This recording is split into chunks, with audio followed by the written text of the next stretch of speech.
Hello, everyone, and welcome to a new episode of Campus Conversations, the Shawnee Community College podcast. I am the Executive Director of Public Information and Marketing here at the college, Kevin Huntsberger, and your host to guide us through a conversation on the ongoing changes in education and relating it to things that people have seen evolve through the centuries as well. Dr. Tim Taylor, the president of Shawnee Community College. And Dr. Taylor, this all kind of stemmed from a conversation in our first podcast that kind of looked at the changes that are going on in higher ed and how we got there. We're trying to, predict the future by looking back at the past and seeing how things have transformed over time, and that's about the best we can do. And a lot of us have lived through much of these changes because it seems to be accelerating over time. Yeah. The pace of change. Sure, absolutely. We have tackled the film industry, and we have also talked more about I'm drawing a blank. Music, of course. Your cup of tea, the music industry. Exactly. Those shows, of course, are in our archives. You can watch them on our YouTube channel or listen right here on the Shawnee Community College podcast, which is available on Spotify, Apple Podcast, and other popular podcasting apps. And we, again, encourage and remind people to leave a comment, leave a review, let us know what your thoughts are. If you have questions, Dr. Taylor has put it out there before. He loves to be challenged on these topics, and it's a great conversation starter, to say the very least, of where we're going and where we've been. Yeah, I think because of the nature of, at least where I believe the education industry is, and the experimentation piece of it that we're part of moving through adaptive to disruptive change that you kind of outlined before, it's important, I think, to communicate in a number of different ways so that people kind of understand, because this is going to be a dramatically impactful and different way of educating our communities in the future. And we started this conversation, to try to predict why or not predict, but to explain why our strategic plan is the way it is, mm-hmm. right? And why we've got all those initiatives in. And really, at this point, it's 3 years old, moving into the 4th year. It's kind of getting to be outdated, and we're going to have to refresh that soon to reflect some of these things that are going on. And so we want, I'm kind of getting into the next podcast episode, but as we get further down the line, next year, sometime, we're going to probably be looking at a new strategic plan. And when we do, hopefully we'll have some very forward-thinking ideas that we can weave into that and mm-hmm. start to try to figure out ways to resource that moving forward.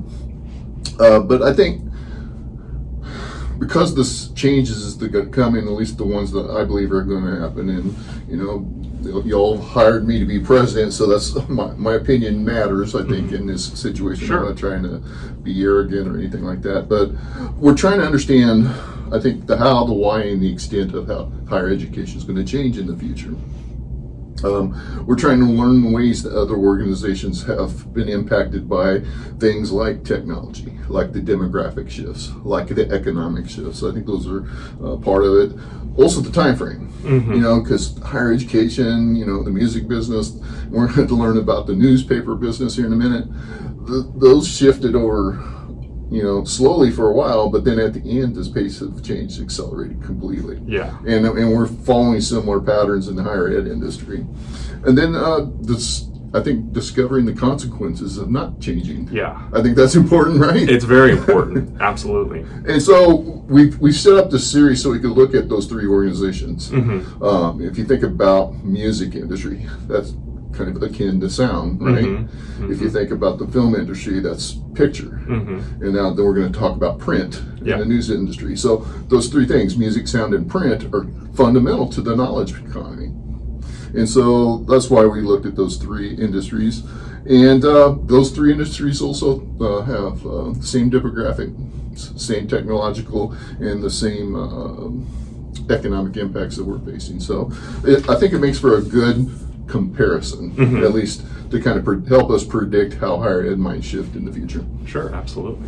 So I'm going to, unless you want to say something else. No, I'm just here to smile, nod, and ask the occasional question. So you've done a lot of research on this, and we should credit once again. You've done a lot of reading and research. Thanks for prompting me on that. The information that we've got today, I mean, it really is from Dr. Art Levine and Scott Van Pelt, who are fellows at Columbia University, really kind of help pull together all of these thoughts I've had in the past into a really cohesive argument, and we're really kind of duplicating a lot of their work in some ways. And so these are not anything that's unique to me, and I want to certainly give those gentlemen credit. And at some point, I just talked to Art Levine a few months ago, maybe just a couple weeks back. He was at the President's Council. You sent me a picture, Yeah, exactly. And we may invite him to campus and let him take full credit for his work. That'd be awesome. He's really a dynamic speaker, and he could really do this stuff a lot more justice than I can. So the film industry and the music industry were really kind of formed during the second industrial revolution, right? The news and print industry, that went way back. Yeah. And the current model I wouldn't even call it a current model. The old model of the news industry was formed before the first industrial revolution. So it makes it somewhat unique compared to the other two industries, because it's just older. Right. And so, I mean, I'll go back with a little bit of a history lesson. It reached its numerical peak probably in the late 80s, and then it started to really shift. Yeah. But it was first started, I think, back in 1760, and at that time there were 20 print agencies. So it started before the first American factory, the cotton. Oh, wow. The cotton mill. So, I mean, who was that, Slater? That did the cotton mill? I can't remember. But by 1870, so just shortly a century, there were 600. So it was pretty dramatic growth in just 100 years. But that was 1870 was before the gramophone, right? And it was before radio. It's before motion pictures. And, the electrical grid wasn't built, and Edison was still coming up with great ideas and things like that. So the maturity of the industry really started to happen way before the music and film industries. But by 1910, there were about 2,500 there were about 2,500 print stations, or media, like newspaper. See, they really couldn't be called newspaper. That's why I struggle with what to call them, because they were really kind of just like flyer prints. Oh, okay. I mean, the newspaper model was right. It was starting to, well, by 1910 it had a little bit. So I guess we could probably call it a newspaper, but it's still before radio, and it's still before talking videos or movies. So, but 2,500 across the country. So the audience, though, is different also than the music industry and the film industry, in that the audience mostly for the newspapers are local, right? Where music is kind of national, international, films same. But the audience for newspapers were local, and it was usually within a 75-mile radius of that printer, and that's really kind of what they were. They were printing presses. Yeah. And they just started putting out information, and that's how people learned about what was going on in life and in communities. Even at the peak, you could say there was really only 3 national newspapers. Well, maybe 5. You could probably argue, but USA Today, everybody's familiar with, Wall Street Journal, and the New York Times were what I would call the 3 major national newspapers. Some might argue about the Washington Post and the LA Times, but other than that, most of your newspapers were very local and contained within that 75-mile radius. The industrial model, again, I want to state, is from the first revolution, the Industrial Revolution, not the second. The fourth thing about the newspaper industry that kind of differentiates it is the revenue model is different. it's based on ads, right? Yes. And you live that. Oh, yes. You Yes. live that industry, and it's not revenue based off content. So I mean, we didn't make money based off of the story in the newspaper. We made it based off the ads. Yes. That's a important differentiating characteristic Yes. from the news industry. And so the newspaper industry evolved from hundreds of small shops. They looking to expand their business, and so it's not owned by big conglomerates like RCA Victor, Edison, Motorola. I mean, those big companies like that. Well, Motorola, I'm thinking about a different business. MGM, you know what I'm saying? Sure. Big conglomerates owned and controlled the industry, where the newspaper didn't really have that at the start. I mean, it was just a bunch of print owners real close. And that's probably, because of them being local instead of a national audience. Yeah. And so that's probably important to understand. It really started to begin in the colonial times, the print shops. That's how they got out the information, and you would have different, that's kind of how the American Revolution the information got shared just through small print shops, and the king and queen, or the king of England, targeted those small shops that were seen as problematic from the England's perspective, and they killed them. Or took their shops, when they could. But that was the way that information got spread, was through these small print shops. By the second revolution, in the first revolution, there were hundreds of papers and generations of founders at that point in time, because, Dad was a printer. Yeah. Son was a printer. It was the family business. Grandson was the next printer, and they'd been around since 1690. So you had generations by that time. Yeah. And so, by the second industrial revolution, though, it brought in some wealthy entrepreneurs, and so names that you'll know: Pulitzer, Gannett, Cox. Is it Knight Rider? I think it's Ryder. Scripps. Yeah. You've heard Scripps, right? Oh, yeah. And then, of course, everybody knows Randolph Hearst as well. Yes. So that they purchased. What they did is they started purchasing existing newspapers and then brought it in under their own corporate banner, but they kind of still kept that local audience feel to it. And then I don't remember exactly when it was, but the newspaper syndicate that Scripps put together basically was a little bit different, where they took a joint initiatives where they had brought in wire and feeder services and generated content, which helped them cut their costs, allowed the papers that they owned to select the content that they wanted and publish what they wanted. And so it helped them create a differentiation within the papers that they owned. Sure. So some papers could concentrate on this, some could concentrate on that. And the idea is if it was local enough, somebody might buy two papers, so that's why there was a New York Times and a New York Post. And, there was just a history of that kind of stuff moving on. So, they could do that within their same chain. But I think when we talk about the industrial business model of the news, we really can say it was shaped by really three factors: technology, the pricing strategy, and advertising. In terms of technology, real quick, printing press evolution, 15th century, it was Gutenberg's movable stuff. And then by 1800, cast iron had changed the way that the pressure plates could be done. And so you used cast iron to operate it. And so that really helped speed up some things and made it more robust.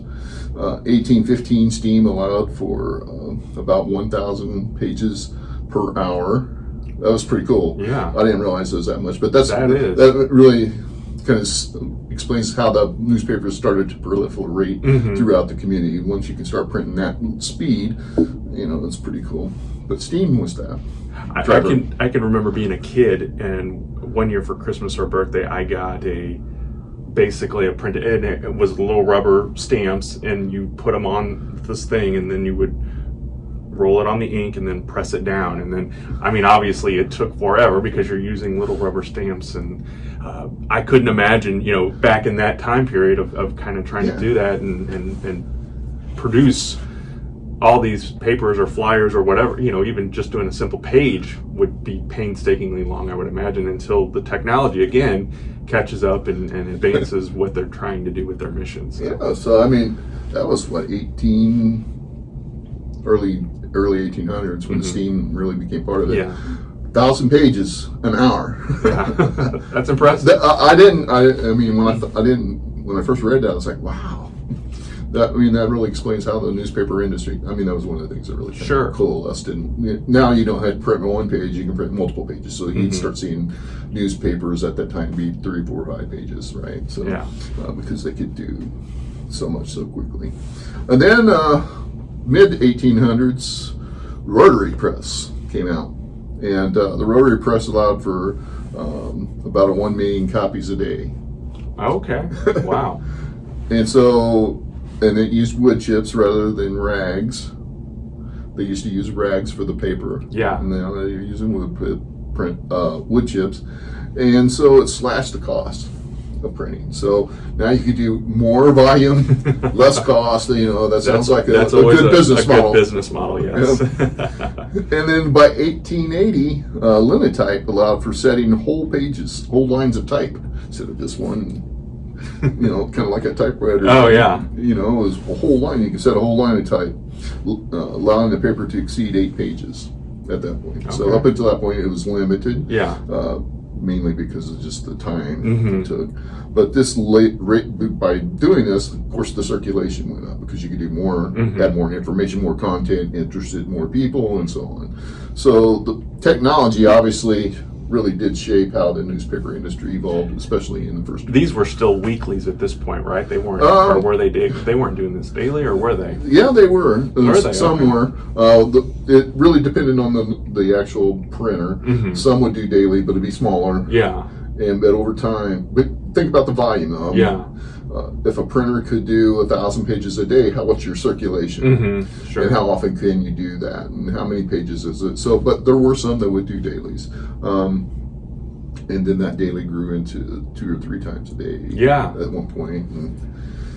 It's amazing, and I don't know if this is the right place to insert this, but I can remember it as a kid in the 70s and 80s growing up in St. Louis. We had our own the county that I lived in got a paper, but St. Louis produced 2 newspapers, the Post-Dispatch, which is still around, and then the St. Louis Sun. And I can remember it coming, and my dad up until very recently was a newspaper subscriber reader. Now, as things have evolved, and we'll get to that later, I'm sure. But yeah, we got the paper in the morning and then, one in the evening. So yeah, when I was in Danville, there was a local paper called the Commercial News.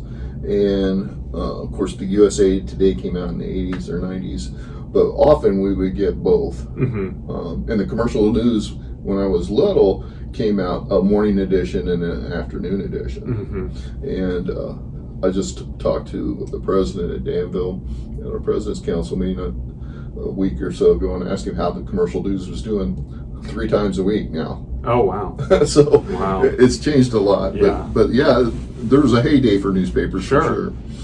So we were talking about technology, pricing. I think I want to talk a little bit about. So Benjamin Day, who was the New York Sun owner at the time, created the penny press. Heard of that, right? The penny press. Yeah. So the penny press, the financial model increased consumers from the public to over 5,000 daily circulation. By 1938, the circulation had been 15,000 daily, and then he raised it to 2 cents. And then he introduced the idea of newsboys, which allowed for greater public access. So you see all the movies where you got the newspaper stands all over the place. They got the papers out so more and more people could get access. It's really caused a continuous growth in circulation. From 1830, there was about 78,000. By 1840, it was 300,000. And it peaked in 1987 at about 64 million, the daily circulation. Wow. 64 million. Wow. That was almost, probably at that time, a newspaper for just about every American citizen. Or really pretty close. So what this did, the impact of spreading this news out, it helped the population really become more democratized. That people had information, and it was cheap. It was easy. 1 penny, 2 cents, and you get your paper. It was the thing about the penny press and the 2 cents or whatever they charge, that didn't cover the cost of actually producing the paper. Yeah. What covered the cost of producing the paper, of course, is Those ads. advertisement. Exactly. As you're probably all. Oh, yeah. When you're in the business, you probably understand that pretty well, right? Yes. So advertising, that kind of leads us into the penny press created the explosion of advertising. And so the common strategy was used by the publishers was to keep the cost of low to the consumer, penny to penny, and pass that cost on to the advertiser. And so by doing that, circulation just continued to increase. Of course, it put a lot of the idea of a marketing department then was born, and ad reps were then put under pressure to go out and generate advertisement for the paper, because that was the revenue model for the newspaper industry. So the content consumer of the newspaper, the individual person who read the paper, they weren't really driving the model. It was the other businesses. The ads were driving the revenue model for the newspapers. So that's a big difference, I think, between the music and film industry, where the content consumer was the one providing the revenue versus the other businesses. Yeah. So that's something that kind of looks a little bit different as well. So Bennett shifted ad runs from 2 weeks to daily, and he put on ads on the front page, started putting ads on the front page. Okay. And many of these same techniques are still used in digital advertising today. Sure, absolutely. But over time, flat annual contracts and fixed yearly content gave way to daily ads, ad renewals, and updated messaging. Advertising pricing strategies evolved from a flat fee to cost reflective of the paper circulation. So it would cost you more to advertise in the New York Times versus maybe the New York Sun or something at the time, or the USA Today versus the commercial news. I mean, and that model still kind of exists today, right? Yeah. You get into a national distribution digital model, it's a lot more expensive to advertise than it is to do something local. So the advertising model really did shape a lot of what happened in the news industry. By 1879, ad revenues made up about 49% of the newspaper funding. By 2010, with the rise of retail and Thanksgiving Day ads, Black Friday ads, it made up about 80% of the revenue model for the newspaper industry. And its peak funding in 2005, the revenues were about $50 billion of ad revenue. So it's 5 times larger than their circulation revenue, which is about $10 billion.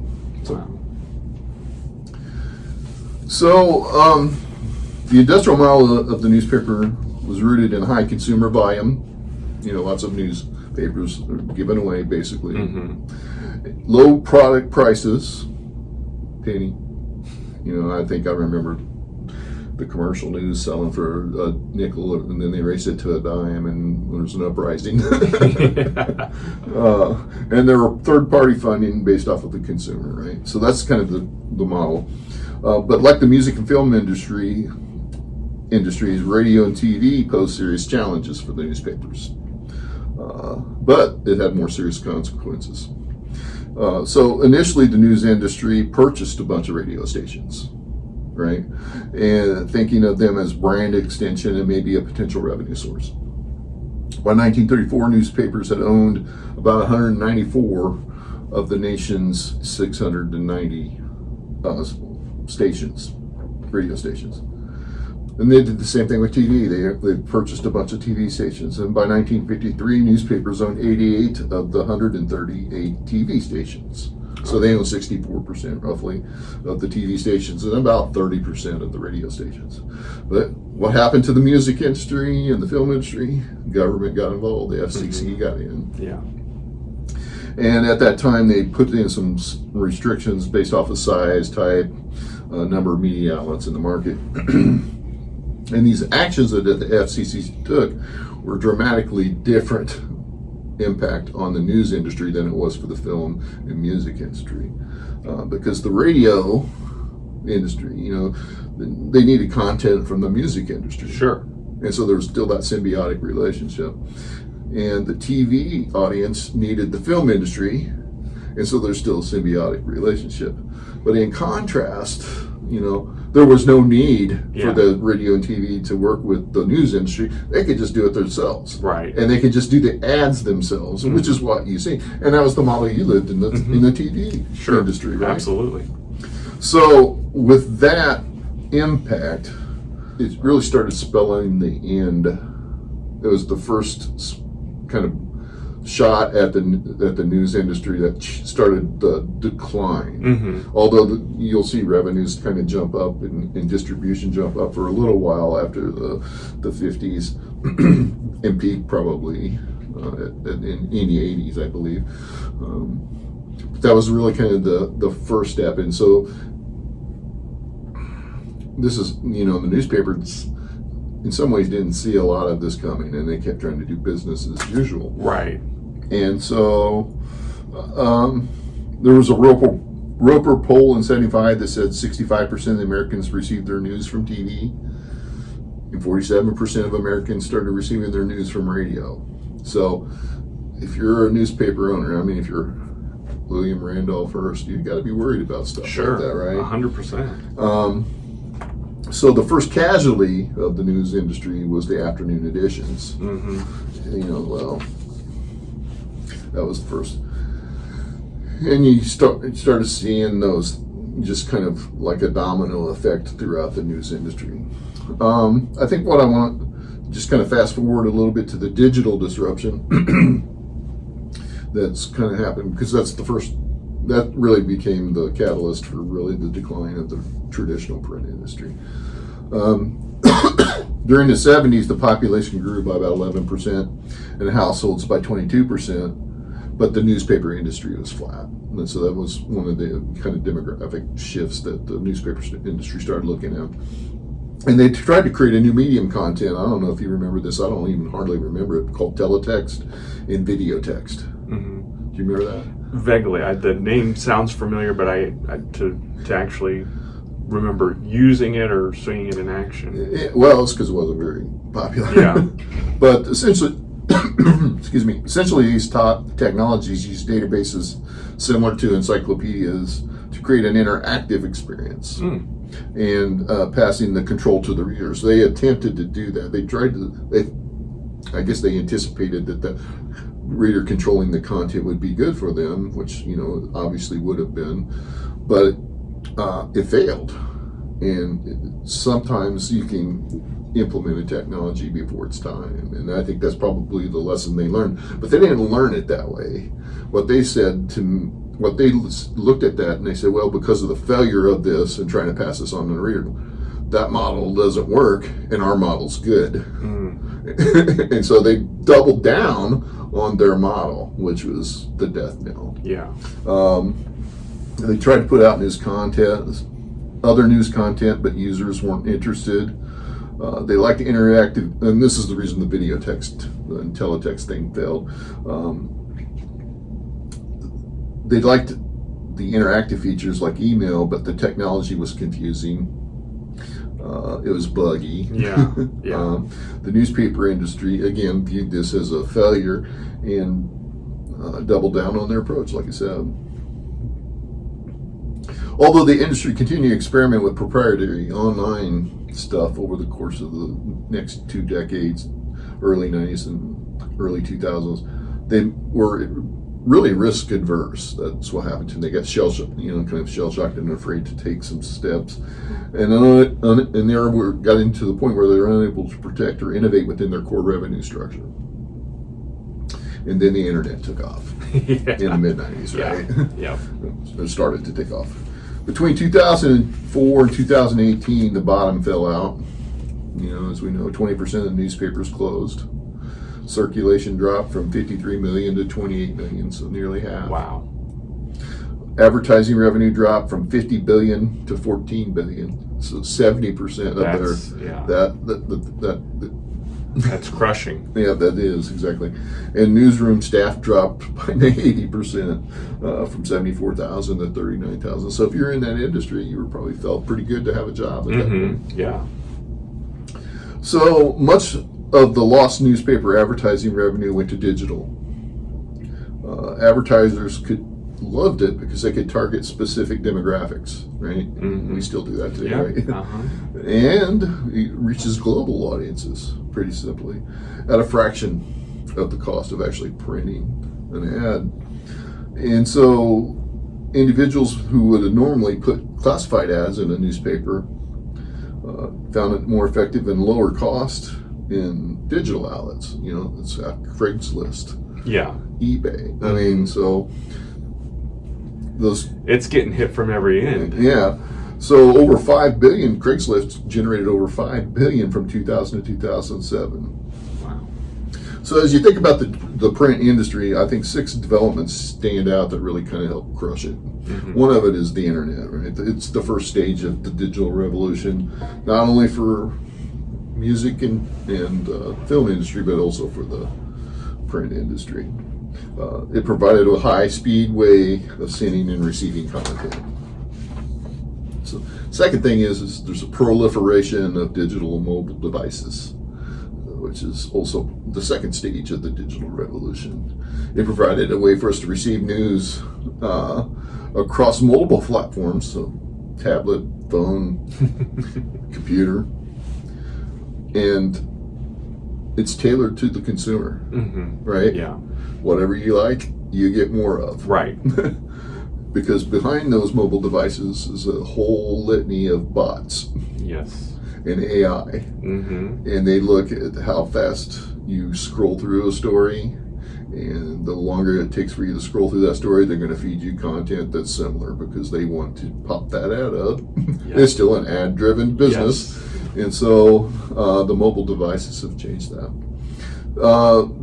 There's also been an explosion of content, and it's generated by picture and digital startup companies and websites. So, you know, if you think about general content, there's BuzzFeed, Vox, Slate, Vice. There's this whole litany of those. There's specialized content like Politico, Inside Higher Ed. To some extent, the Wall Street Journal's kind of gone in that specialized content. And then there's aggregate content curated by places like Apple News and Fox News and CNN, Huntington Post, you know, MSNBC, and so on.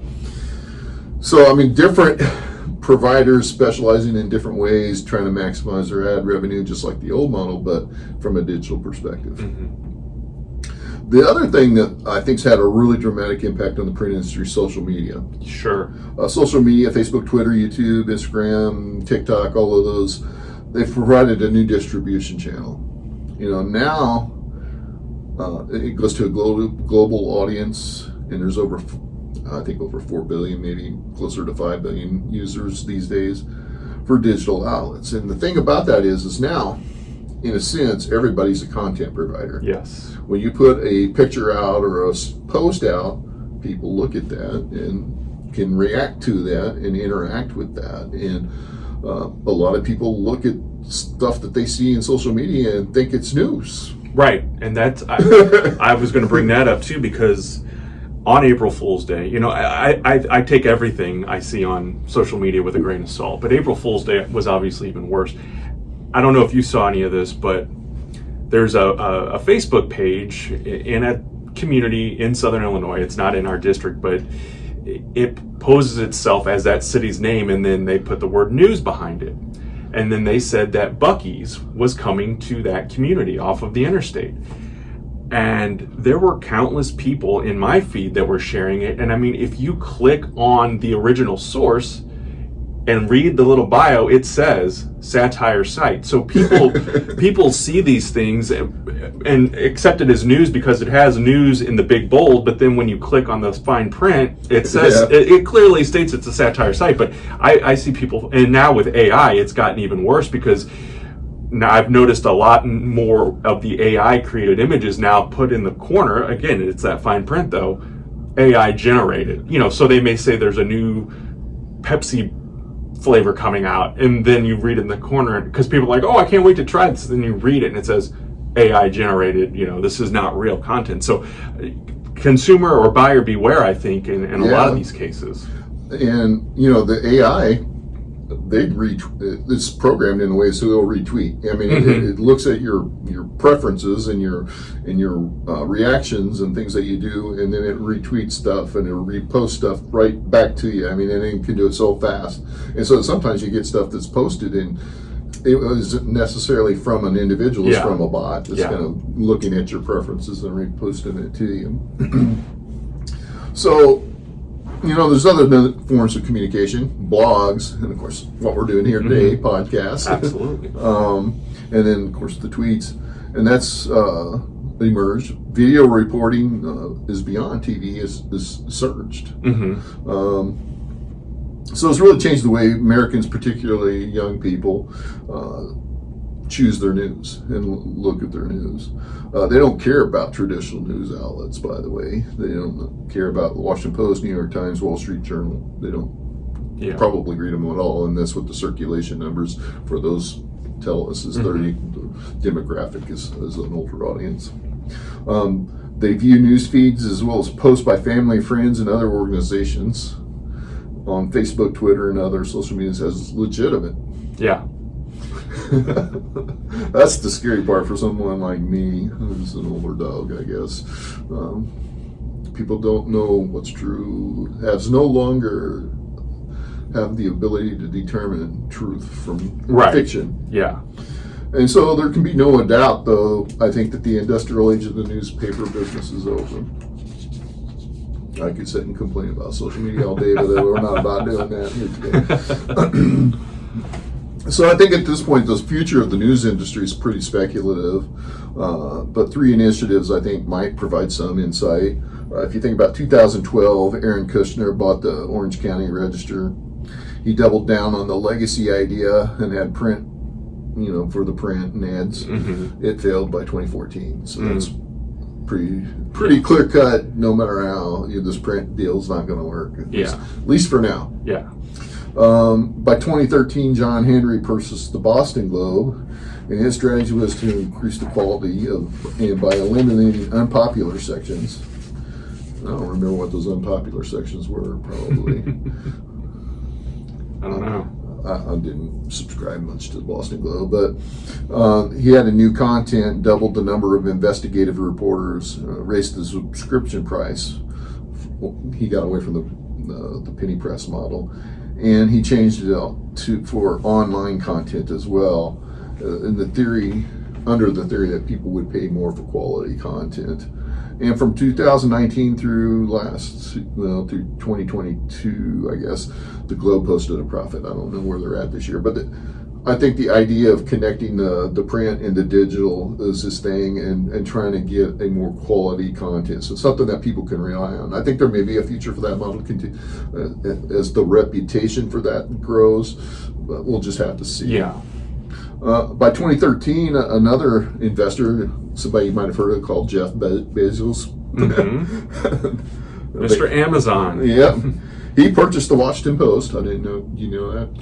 Yes, I did know that. And of course, his strategy was to make it a national digital newspaper, similar to what Henry did, but the focus was on upgrading the online technology, improving the appearance, frequency of updates, speed of the website, mobile applications. So he doubled down on technology, the digital aspects of it.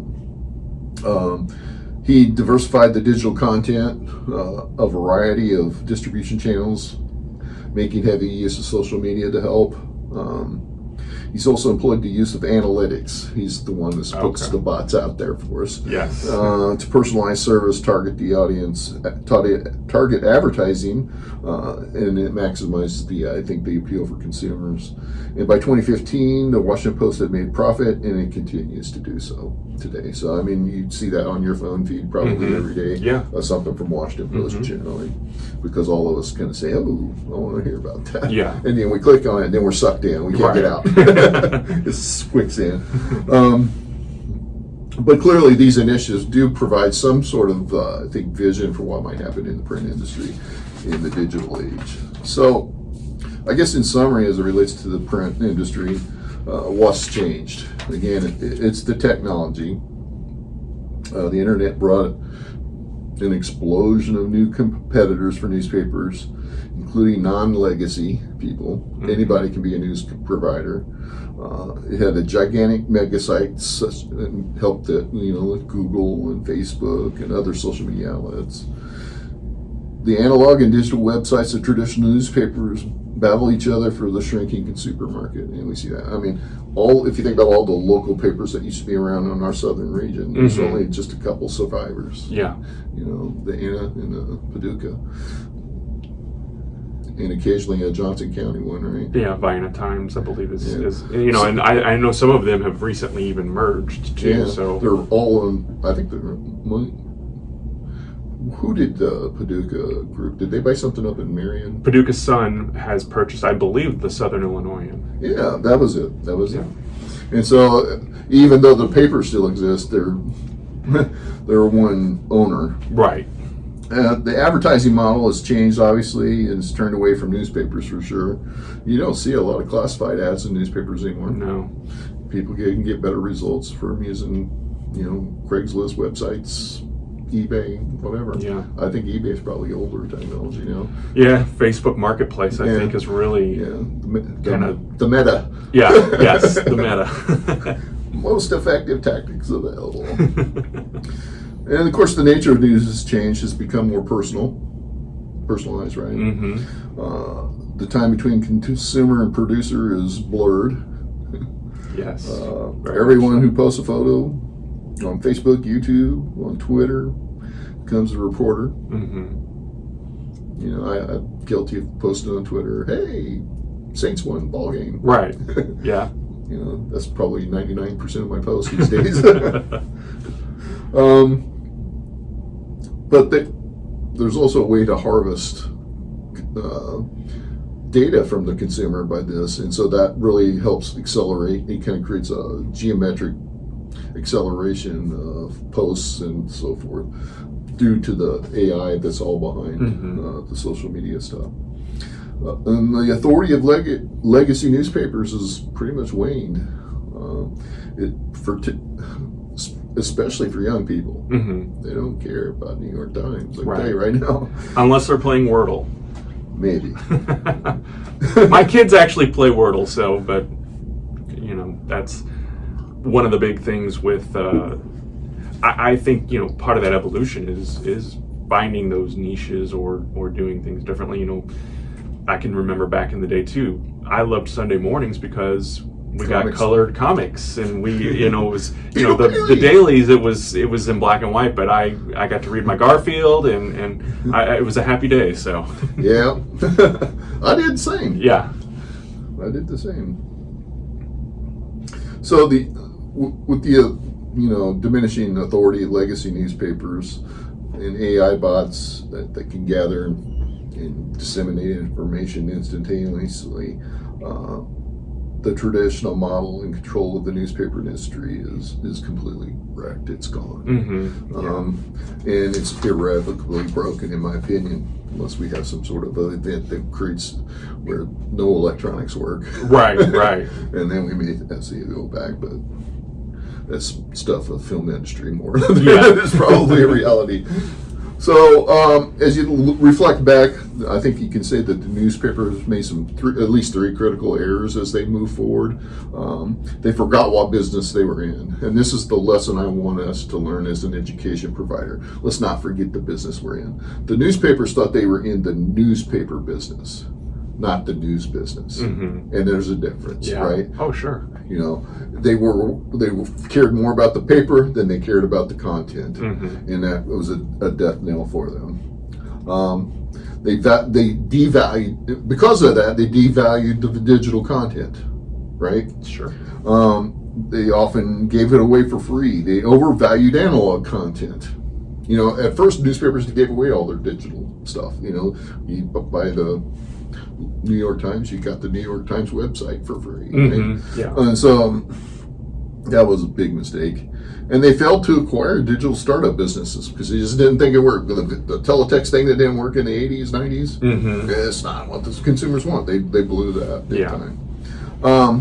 So they projected tomorrow based off what's happening today, what mirrors today. And through that isolation and self-absorption and overconfidence, they failed to see the dramatic changes that were coming. The competition, the technology, the marketplace, they assumed the failure of the videotex as consumer approval of what they were currently doing. We can't have that same lesson learned for higher education. Just because things have worked in historically or may even be working to some extent now, we can't assume that it's going to be like that tomorrow. And that's really kind of the things that is pushing me to make sure that everybody understands, at least at Shawnee College, why we're doing what we're doing. And let's dive a little bit deeper into that, because is it and we've talked about this before, but is it a Shawnee responsibility, or Shawnee responsibility may not be the right word, but if others aren't listening or if others aren't taking that proactive approach, does it hurt? Shawnee may survive through some of it, but if no one else is willing to kind of go with those changes, will the industry as a whole crumble around? Well, I think you could say yes to that. I mean, Shawnee can't change it for the world, sure, or the United States. We can only change what we can do and impact our region. But we also have to know that other higher education institutions are recognizing these patterns, and you're seeing experimentation for that. You're also seeing government regulation getting behind it, although it's slower. But when government gets behind it fully, that's when the disruption will likely happen. Okay. I mean, but right now, like we're experimenting with Pell for competency-based education. So sure, they want to kind of work that out. When that gets worked out and it becomes widely available, you'll see competency-based education take off. Yeah. And you're also seeing other colleges around, even though competency-based education has been around since the 50s or 60s, it's really starting to flourish across the state. And so I'm seeing colleges, John A. Logan, Southeastern, Grand Lake, all in our region are experimenting with these digital technologies. We have to at least keep up with them. Sure. Because what we've seen in the news industry and the music industry is all of a sudden the boundaries no longer matter. And when the boundaries no longer matter, then you can get, our customers will be lost. And that's why the newspaper, the print industry is such a good lesson for us, because it was a local distribution. Right? And education's local in some ways as distribution. Sure. But as the marketplace changed and digital technology developed, the economics developed to where you could scale these digital models and tailor those models to the individual, the consumers followed. It doesn't matter that you live in Olin, Illinois. You can get news from across the world. Right. Whatever you want, whenever you want it. And that's the model that scares me the most about higher education. I think for us to at least, I don't know that I can get us through 50 years, but I think I can get us through 10 or 15 or 20 if we can just adapt, experiment, and be ready for the proliferation that's going to happen when disruption comes.